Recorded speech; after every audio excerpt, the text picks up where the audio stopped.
Jadi pesan dari beri aku 10 pemuda akan kuguncang dunia ini adalah pesan makrifat yang maknanya adalah kebangkitan spiritual. Di saat orang mengalami awakening spiritual atau kebangkitan spiritual, maka hatinya bergetar.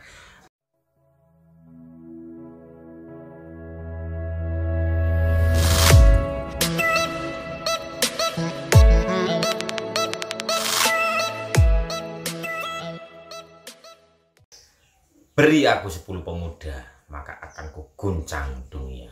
Pesan tersirat dari kata-kata itu apa, Bapak Ibu? Mari kita kaji lebih dalam lagi yang dimaksud beri aku 10 pemuda, maka akan kuguncang dunia. Jadi, ini kata-kata makrifat luar biasa, Bapak Ibu. Yang dimaksud 10 pemuda itu apa? Jadi, Bung Soekarno, Bapak Presiden kita yang pertama, itu menitipkan pesan lewat kata-kata beri aku 10 pemuda, maka akan kuguncang dunia. Tapi pemuda di sini itu bukan sosok anak muda saja ada jumlah 10, bukan. Tapi ini sanepan atau perumpamaan.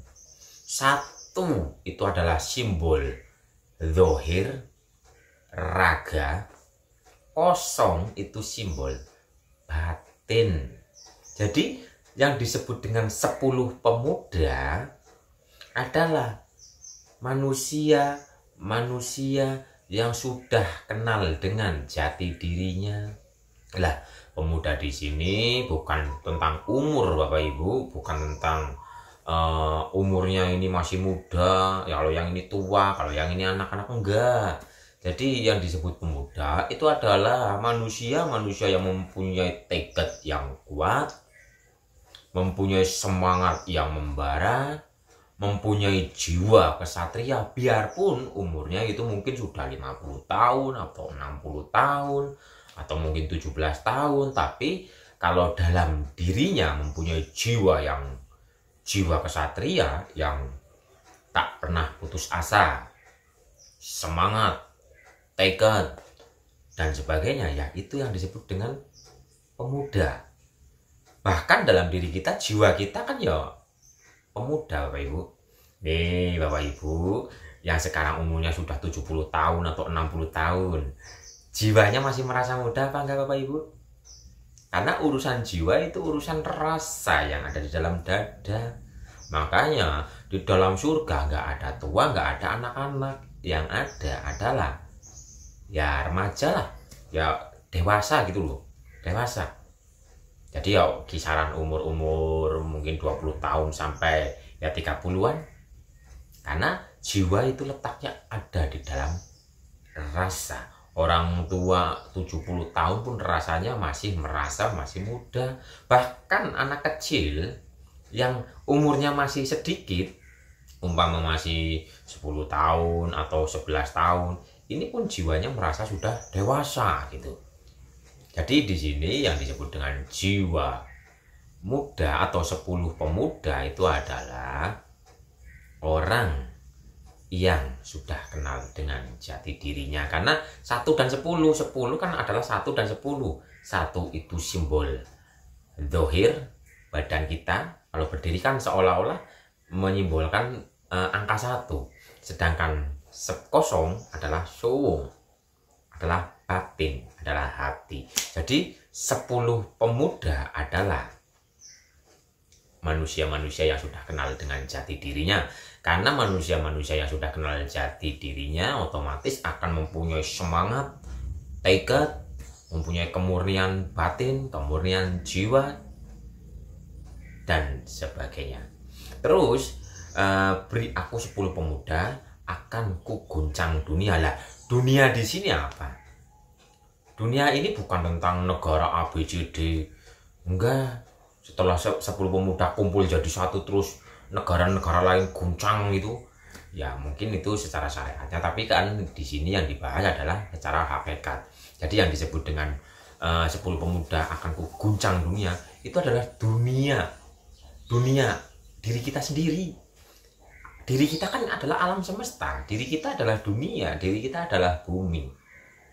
Lah, di saat kesadaran itu muncul, maka akan bergetarlah jiwa kita. Jadi ada itunya, hadisnya atau ayatnya. Jika disebut asmanya, maka bergetarlah hatinya. Lah, itu. Yang disebut dengan guncangnya dunia adalah kesadaran kita. Jadi yang tadinya kesadaran kita mungkin melekatnya kepada duniawi, setelah kesadaran itu bangkit, akhirnya ada guncangan-guncangan batin, guncangan-guncangan dunia. Kok gini ya? Dulu kayaknya kayak gini, kok sekarang kayak gini ya? Jadi ada perguncangan dan pergejolakan dalam diri kita. Ada pergejolakan dalam diri kita. Nah, itu yang disebut dengan berguncanglah dunia.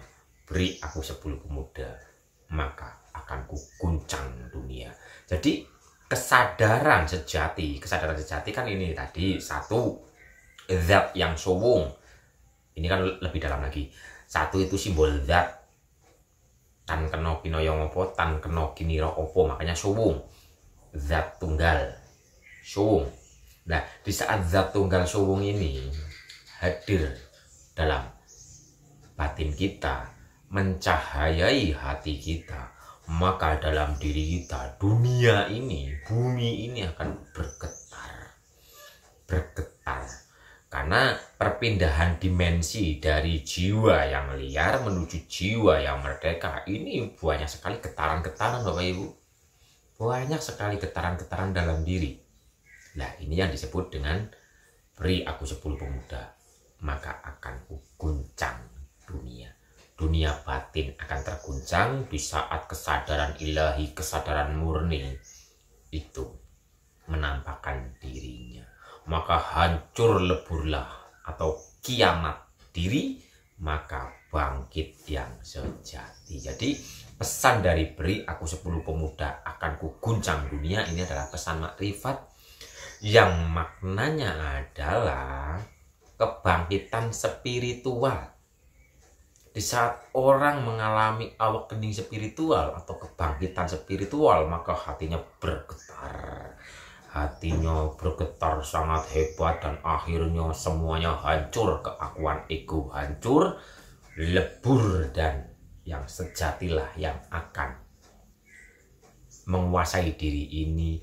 Makanya di saat itu, ketika Nusantara itu kan raga kita, air dan tanah menyatu menjadi raga ini. Ketika Nusantara dipimpin oleh pemuda yang murni, pemuda yang sejati, yang jumlahnya itu tadi ada 10, adalah kesadaran mutlak itu. Diri kita dipimpin oleh kesadaran mutlak, oleh jiwa yang murni, oleh roh yang sejati, maka Nusantara atau diri raga, diri pribadi kita ini akan gemah ripah loh jinawi, toto titi tentrem kerto raharjo. Jadi hati kita akan makmur, rasa kita akan makmur, jiwa kita akan damai, jiwa kita akan bahagia, kita akan menemukan harta karun yang selama ini tersembunyi. Apa itu?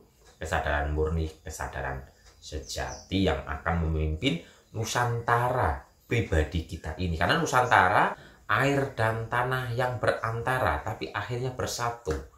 Maka jadilah jagat anyar kang dumadi, yaitu badan fisik kita ini, dan badan fisik yang dinaungi oleh cahaya ilahi, cahaya suci. Maka Nusantara akan gemah ripah loh jinawi, akan penuh dengan rasa syukur, penuh dengan ketenangan, penuh dengan kedamaian, penuh dengan keindahan yang sejati. Inilah surga yang nyata. Rumah sejati, rumah rohani adalah badan wadah fisik ini. Itu Bapak Ibu makna dari beri aku 10 pemuda, maka akan kuguncang dunia. Kenalilah diri, maka akan kenal dengan yang sejati. Di saat kenal dengan diri, maka dia yang bertajalli akan menguasai jiwa raga kita ini, sehingga kita akan beraplikasi sesuai dengan kehendaknya. Karena kita adalah wakilnya, kita adalah khalifahnya, kita adalah cerminan dia untuk menampakkan kuasanya, untuk menampakkan sifat-sifatnya. Jadi bukan kita yang pisah, tapi dia yang memisahkan. Bukan kita yang ada, tapi dia yang mengadakan. Bukan kita yang mempunyai, tapi dia yang menguasai. Begitu Bapak Ibu.